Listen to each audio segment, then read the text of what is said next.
15 साल की लड़की जिसका एक माइग्रेंट ने जिनसी ज्यादती की उसके साथ, तो उसने फिर प्लान बना के अपने बॉयफ्रेंड और उसके भाइयों के साथ मिलके उसने उस माइग्रेंट का खून कर दिया। मुशर्रफ के दौर में आपने सुना भी होगा कि अमरीकी ने कहा था कि इनको अपने पैसे के लिए अगर अपनी माँ भी बेचनी पड़े तो ये लोग अपनी माँ भी बेच देंगे। तो हमारी तो पहचान मुसीबत बना दी है कि हम लोग अगर किसी मुल्क में जाना भी चाहें, हम अपना पासपोर्ट आगे रखते हैं तो वो रिफ्यूज हो जाता है। सीरिया से गया होगा और उसने जाके एक लड़की का रेप किया, तो उस लड़की ने फिर उसका प्लान बनाया, अपने बॉयफ्रेंड और उसके दोस्तों के साथ मिलके उसको वहां पे एक जगह पे बुलाया और वहां पे उसको फांसी की सजा दे दी, एक्सिक्यूशन स्टाइल। पाकिस्तान में टोटल 38 मिलियन लोग भीख मांगने के पेशे से मुंसलिक हैं, यानी कि तकरीबन 4 करोड़ लोग इस पेशे से मुंसलिक हो चुके हैं। हम तो उम्मीदें लगा के बैठे हुए थे, हमारे नौजवान जो आईटी सेक्टर से हैं उम्मीदें लगा के बैठे थे कि भारत से ताल्लुकात अच्छे हो जाएंगे तो 2 पैसा हम भी कमा लेंगे। दुनिया की इतनी बड़ी मार्केट से हम आउट हुए हैं अपनी गलतियों की वजह से। ये स्वीडन के लोग निकले कल और उन्होंने नारे लगाए कि इस्लाम को हमारे मुल्क से निकालो। पाकिस्तान की आईटी इंडस्ट्री, जिसको गोल्ड माइन कहा जाता है, जो काफ़ी पैसा लेकर आई है मुल्क में, वो भी एक साल में $3 बिलियन कमाती है। $3 बिलियन। बैगिंग इंडस्ट्री कितना कमा रही है? $42 बिलियन। हम इंडिया को कहे कि हम शरारत नहीं हाँ, हम शरारत नहीं करेंगे, कोई पंगा नहीं लेंगे, कभी कश्मीर पे बात नहीं करेंगे, फिर इंडिया हमसे बात करेगा। नमस्कार दोस्तों, चैनल पर आपका हार्दिक अभिनंदन है। दोस्तों, स्वीडन से एक न्यूज़ आई है कि वहाँ पर एक माइग्रेंट लेबर ने वहाँ की एक लड़की के साथ कुछ गलत किया, जो कि शायद 15 या 16 साल की थी। लेटर ऑन उसने क्या किया, उसने अपने दोस्तों, अपने जानने वालों के साथ मिलकर के प्लान बनाया और जिस व्यक्ति ने ये गलत कार्य किया था उसको उसने मृत्यु के घाट उतार दिया, मौत के घाट उतार दिया। तो दोस्तों, उसने अपना बदला कह सकते हैं, रिवेंज जो भी उसने अपना पूरा किया और उस व्यक्ति को ज़िंदगी से मुक्त कर दिया। तो जब से ये न्यूज़ ब्रेकआउट हुई है तो दोस्तों अभी पाकिस्तान में तो ये जानते हैं कि पाकिस्तान ऐसे मामलों में सब चीज़ें उसको मतलब बोलना ही होता है। तो पाकिस्तानी मीडिया ने अपना एक्सपर्ट रिव्यू देना शुरू कर दिया है इसके बारे में। तो ये देखते हैं पाकिस्तानी मीडिया का इस पर क्या रोना है। 15 साल की लड़की जिसका एक माइग्रेंट ने जिनसी ज्यादती की उसके साथ, तो उसने फिर प्लान बना के अपने बॉयफ्रेंड और उसके भाइयों के साथ मिलके उसने उस माइग्रेंट का खून कर दिया। और ये पूरी डिटेल यहाँ पे है। वो 26 साल का मिडिल ईस्टर्न था, यानी सीरिया से गया होगा और उसने जाके एक लड़की का रेप किया। तो उस लड़की ने फिर उसका प्लान बनाया, अपने बॉयफ्रेंड और उसके दोस्तों के साथ मिलके उसको वहां पे एक जगह पे बुलाया और वहां पे उसको फांसी की सजा दे दी, एक्सिक्यूशन स्टाइल। तो अब उनको अरेस्ट कर लिया गया। तो ऑब्वियसली कानून को उन्होंने हाथ में लिया, लेकिन ऐसा होता है जब आपकी पुलिस आपके साथ नहीं देती। हमने देखा यूके में क्या हुआ, ग्रूमिंग गैंग जितने ज्यादा बने, जब तक टॉमी रॉबिन्सन ने उनके ऊपर लोगों की तवज्जो नहीं दिलाई तब तक ये काम चल रहा था। तो उसके बाद पता चला कि किस तरह 1400 लड़कियों के पिछले 10 सालों में प्रिडोमिनेंटली 99% उसके अंदर पाकिस्तानी थे, एक आधा बांग्लादेशी और एक आधे सरदार जी भी थे बीच में, लेकिन ओवरवेलमिंग मेजोरिटी जो थी सारे पाकिस्तानियों की थी, ब्रिटिश पाकिस्तानियों की, जो सेकंड और थर्ड जनरेशन थे। वहां पे बच्चियों को, छोटी लड़कियों को ये पकड़ते थे, उनको नशे वाली चीजें देते थे। जाहिर बात है बच्चों को सिगरेट पीने वगैरह का शौक होता है, वो देख रहे होते हैं, तो उनको शराब, सिगरेट, ड्रग्स दे के ये उनके साथ गंदी हरकतें वहां पे यूके में करते रहे।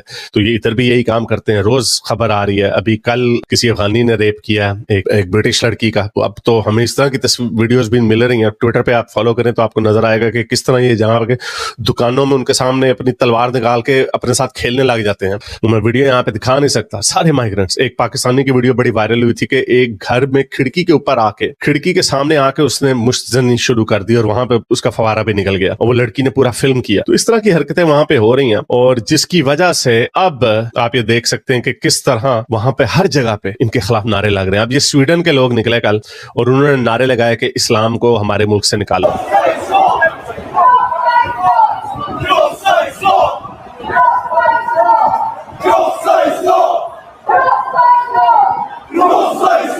अभी 3 3-4 दिन पहले हमने मोदी साहब को इनविटेशन भेजा था, पाकिस्तान आके मीटिंग कर लो। कभी हम कहते हैं बॉर्डर खोल दो, कभी हम कहते हैं ट्रेड कर लो।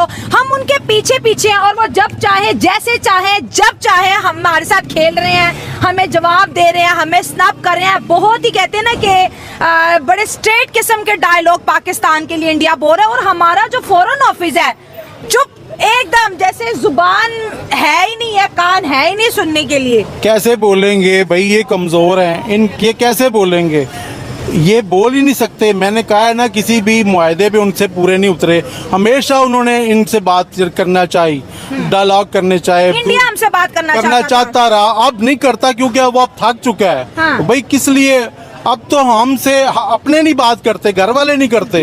हमारा सगा भाई अब हमसे बात नहीं करता। कहता है इन्हें समझा, किसी को समझा थक जाता है ना। हाँ। कहता है हालते छोड़ दो, ठीक है, बस हाँ। इसको दफा करो, इसने सुननी तो है नहीं। अच्छा। तो ये हमारा हाल है कि अब हमारी बात वो बहुत हमें कह चुका है, हमसे बातें कर चुका है, मगर उनका यकीन करिए उनकी अवाम भी कह चुकी है, मगर हम कोई सही पल्ला उनको पकड़ाते ही नहीं है। हमने 75 सालों में कश्मीर को लेके बैठे, जब बात हो हमें कश्मीर लेना है, अब उन्होंने कश्मीर का रोल ही मुका दिया है। हाँ, ठीक अब है। कश्मीरी कहते ही नहीं है कि हमने पाकिस्तान के साथ जाना है या आजाद होना है। हाँ। इवन के जो हमारे पास कश्मीर है वो भी हमसे तंग है। हाँ। वो भी कहता है किसी तरह हमसे जान छूटे। हाँ। कि हर चीज ये महंगी देते हैं, दरिया हमसे बिजली बना रहे हैं, हमें ही महंगी दे रहे हैं। सही कोई है। देखे, हमने जो हमारे पास कश्मीर है, हमने तो वहाँ पे कोई डेवलपमेंट नहीं की। हाँ। कोई कारखाने नहीं लगाए, कुछ नहीं लगाया।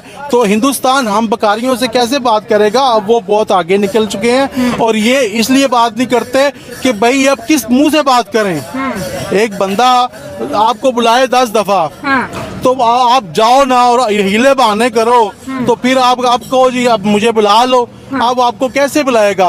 अब आप अपने आप को स्ट्रांग करो कि अपनी कोई मतलब मेयार बनाओ कि किसी दुनिया को दिखाओ कि कोई बीच में बंदा डालो, किसी मुल्क के बीच में डालो कि देखो भाई अब हम ठीक हो गए हैं, अब इंशाल्लाह हम शरारत नहीं करेंगे। हाँ, हम इंडिया को कह के हम शरारत नहीं हाँ, हम शरारत नहीं करेंगे, कोई पंगा नहीं लेंगे, कभी कश्मीर पे बात नहीं करेंगे, फिर इंडिया हमसे बात करेगा। हाँ। अच्छा, उनके फॉरेन मिनिस्टर ने ओपनली ये बयान दिया है कि हम दुनिया को टेक्नोलॉजी देते हैं, पाकिस्तान जो है दुनिया को टेररिज्म देता है। इस पे भी पाकिस्तान ने कोई जवाब उन्हें नहीं दिया। कैसे देंगे? मैंने परसों इंटरव्यू एक मुसलमान का देखा है, वो हिंदुस्तान में, उसने कहा है 1400 साल से मुसलमानों ने सिर्फ तलवारें बनाई हैं। हाँ। मुजाहिदीन बनाए हैं। हाँ। सुई तक तो हमने बनाई नहीं है। हाँ। और पाकिस्तान पे वो मिसाल है ना। हमने कौन सी चीज पाकिस्तान ने बनाई है? 30 से 40 हजार मदरसे इन 77 सालों में हमने बनाया और 30 से 40 हजार मदरसों में पढ़ने वाले बच्चों ने राइफलें उठा ली, कलाशन कोपे उठा ली और उन्होंने 30-40 साल जो है इंफॉर्मेशन टेक्नोलॉजी में लगाए, IITs बनाई और आज वो बिलियन ऑफ डॉलर्स कमा रहे हैं। फर्क है ना उनमें और हम में। हमने मदरसे बनाए। दोस्तों, पाकिस्तानियों को सुनकर हंसी आती है। कहाँ से आते हैं ऐसे लोग? ऐसा लगता है ये लोग हमारे गोले के नहीं हैं, किसी और गोले से आए हैं। कितने तेजस्वी हैं ये लोग। आप सभी हंसते रहिए और पाकिस्तानी कॉमेडी का मज़ा लेते रहिए और चैनल को सब्सक्राइब करना और शेयर करना ना भूलें। धन्यवाद।